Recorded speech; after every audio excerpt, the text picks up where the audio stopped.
मिथिला हम नंदलाल झा स्वागत करै छी अहाँ सब गोटे के अपन पेज अपन यूट्यूब चैनल में। तो केहन छी अहाँ सब गोटा अपन राय कमेंट में जरूर बताएब।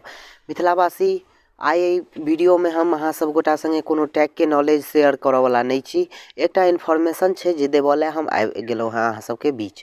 तो अहाँ सब अपन जे छै से रिव्यू अपन शेयर करब जे अहाँ की हाल में छी। चलू आगू बढ़ै छी। देखियो बहुत गोटा के एडवर्टाइजमेंट कोनो सोशल मीडिया इन्फ्लुएंसर या कोनो बहुत बड़का सेलिब्रिटी जे छै जेकरा अभिनेता कहै छै ओ जे छै से अहाँ के कोनो ऐप के रिव्यू कऽ के दैया जे इसे डाउनलोड कीजिए, इसके बदले आपको पैसा मिलेगा, ये मिलेगा, वो मिलेगा।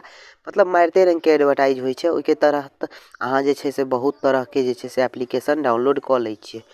तो हमर अहाँ से एतबे रिक्वेस्ट है जे अहाँ ई सब एप्लीकेशन के डाउनलोड नहीं करू।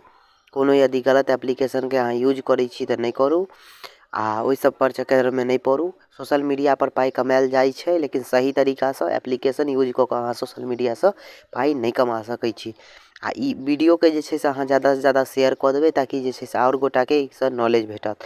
एखन जे छै से एखन के जनरेशन के आदमी जे छै से बहुत ज़्यादा सोशल मीडिया पर ऐप डेली डाउनलोड करे छै, डेली डिलीट करे छै।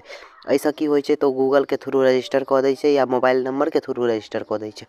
एखन तो ओकरा किछु नहीं बिगड़तै लेकिन आबै वाला समय में भऽ सकैया कोनो तरह के प्रॉब्लम भऽ जेतै या ओकर डेटा लीक कऽ लेतै या बहुत फ्रॉड कऽ लेतै। बहुत सारा मतलब प्रॉब्लम भऽ सकैया किछु में किछु। एहि दुआरे ज़्यादा एप्लीकेशन के डाउनलोड करे के कोशिश नहीं करू। जे जरूरी के एप्लीकेशन छै ओकरे डाउनलोड करू आ ओकरे यूज करू, वह बेस्ट छै। ज़्यादा एप्लीकेशन के यूज केला से कोनो खास बात नहीं छै।